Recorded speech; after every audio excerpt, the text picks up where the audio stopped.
രാവിലെ നേരത്തെ കുളിയൊക്കെ കഴിഞ്ഞു കേട്ടോ. എൻ്റെ ഡ്രസ്സ് നോക്കി, ഞാൻ കുറച്ച് ദിവസങ്ങൾക്ക് മുമ്പ് എടുത്ത ഒരു ഫ്രോക്ക് നൈറ്റ് നിങ്ങൾക്ക് ഓർമ്മയുണ്ടാവും എന്ന് വിചാരിക്കുന്നു. ഞാൻ കാണിച്ചിരുന്നു.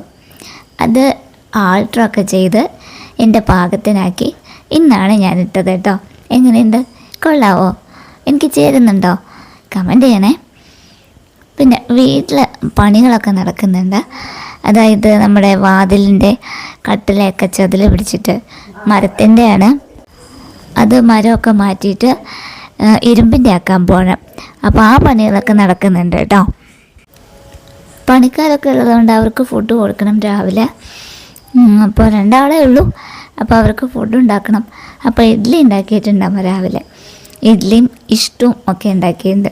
ഇഷ്ടു എന്നിവിടെ പറയുന്നത് നമ്മൾ സ്റ്റൂ ആണ് കേട്ടോ. അപ്പോൾ ഇഡ്ഡലി ഇഷ്ടവും ഒക്കെ ഉണ്ടാക്കിയിട്ടുണ്ട്. അപ്പോൾ എന്നാലും ഞാനൊരു ദോശയൊക്കെ ഉണ്ടാക്കി കഴിച്ചു. ബ്രേക്ക്ഫാസ്റ്റൊക്കെ കഴിഞ്ഞിട്ട് ഉച്ചത്തേക്കുള്ള അരി ഇടണം. ഇന്നങ്ങനെ കുക്കിങ്ങിൻ്റെ കാര്യങ്ങളൊന്നും ഞാൻ നോക്കുന്നില്ല. പണിക്കാരൊക്കെ ഉള്ളതുകൊണ്ട് തന്നെ അമ്മയൊക്കെ രാവിലെ നേരത്തെ എല്ലാം ടപ്പേന്ന് റെഡിയാക്കി വെച്ചിരുന്നു. ഇപ്പോൾ ചോറിനുള്ള അരി ഞാൻ ഇട്ടുവെന്നേ ഉള്ളൂ.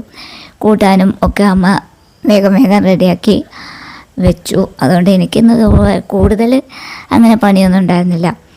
അപ്പോൾ നമ്മുടെ പണിക്കാർ 2 പേര് അവരുടെ പണികൾ ചെയ്യുന്നുണ്ട്.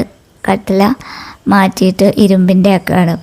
അപ്പോൾ മുകളിലത്തെ ഒരു ജനലും ഇതുപോലെ ചെതലൊക്കെ വന്നിരുന്നു. അപ്പോൾ അത് മാറ്റി. അപ്പോൾ അത് ഇറക്കുന്ന രീതിയാണ് ഇപ്പോൾ കാണുന്നത്. നമ്മൾ വെള്ളം കോരുന്ന കപ്പിയില്ലേ, കപ്പിയും കയറും ഉപയോഗിച്ചിട്ടാണ് മുകളിൽ നിന്നുള്ള കല്ലും മണ്ണും എല്ലാം താഴേക്ക് എത്തിച്ചത്. പിന്നെ ആ ചേച്ചി അതിനെടുത്ത് തൊടിയിൽ കൊണ്ടുപോയിട്ട് കളയും. അങ്ങനെ അപ്പോൾ പുതിയ കട്ടില വെച്ചു. ഇരുമ്പിൻ്റെയാണ് കേട്ടോ. പഴയതൊക്കെ തട്ടിയും മുട്ടിയും എടുത്തിട്ട് പുതിയത് വയ്ക്കുകയാണ്.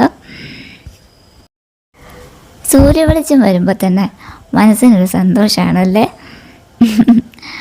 അമ്മക്കുട്ടി ഓപ്പൺ എയറിൽ ഉച്ചത്തേക്ക് കൂട്ടാനുള്ള കഷ്ണങ്ങളൊക്കെ മുറിക്കുകയാണ് കേട്ടോ.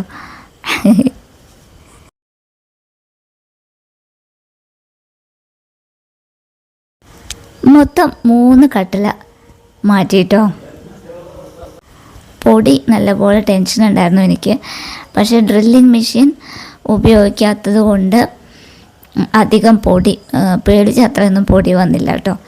എൻ്റെ ഓക്സിജൻ മെഷീനും കാര്യങ്ങളൊക്കെ ഉള്ളതല്ലേ. അപ്പോൾ അതൊക്കെ വേറൊരു സ്ഥലത്ത് കൊണ്ടുപോയി